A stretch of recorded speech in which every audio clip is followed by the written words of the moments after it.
Hello everyone, Lou DesRosiers here. I'm the president of DesRosiers Architects, located in Bloomfield Hills, Michigan. I'm a third-generation architect. We specialize in all styles of architecture. Today, we're going to be looking at a home in Park City, Utah.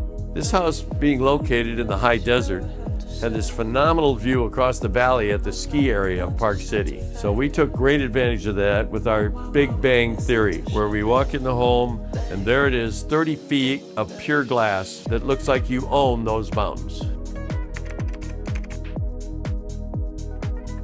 We actually used all natural materials from Utah. This stone is right out of the quarries nearby. Very attractive and pleasant to look at. Being in the high desert, there was very few trees of any substance, not like building in the woods. But the good news is we took advantage of all these wonderful views that aren't blocked by trees. We also took advantage of the hill and built the house right tight into the hill. You could actually step from the earth onto the garage roof if you wanted to. There's a number of things that I'm most proud about on this project. And one of them is we used indigenous materials from the local area to create the product that we have here. A couple of indigenous materials that we did use were the cedars, western cedar. It's clear, there's no knots in it. And we also have the stone that came out of the local quarries. The stone has this wonderful warm feeling and it fit naturally into the site. It made the house look like it was part of the mountain. Another dramatic feature to this house was the great room that expanded out over the patio to the lower level, where you have a hot tub and a sitting area.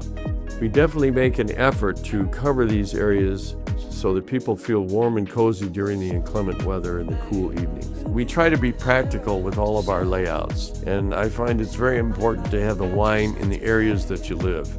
So in this case, it's on the wall in the great room, right by the fireplace with the TV above it.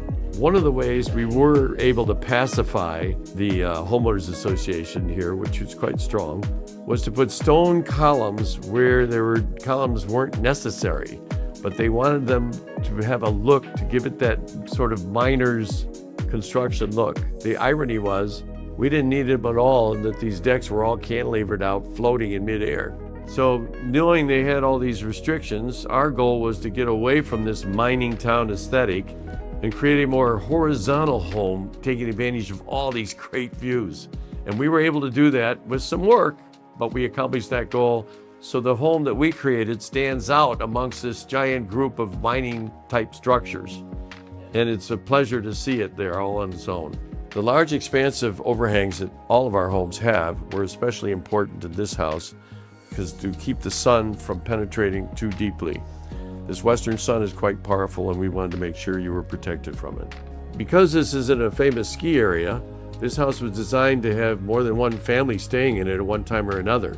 So we made sure that the lower level could be its own dwelling and the main level be its dwelling, and there were other guest rooms so people had the privacy they wanted to enjoy their vacation. We had developed this Frank Lloyd Wright contemporary style home, kind of a prairie home, but on steroids, if you will. And we had done a few of these in Michigan, and these particular clients had seen them. They were very excited about the idea of having that out west. And that's how we arrived at the decision to try and put this style home in this high desert area. You know, we're just getting started here. We're gonna be covering the next 50 years of all of our creative designs. So don't forget to like, share, and subscribe to our channel.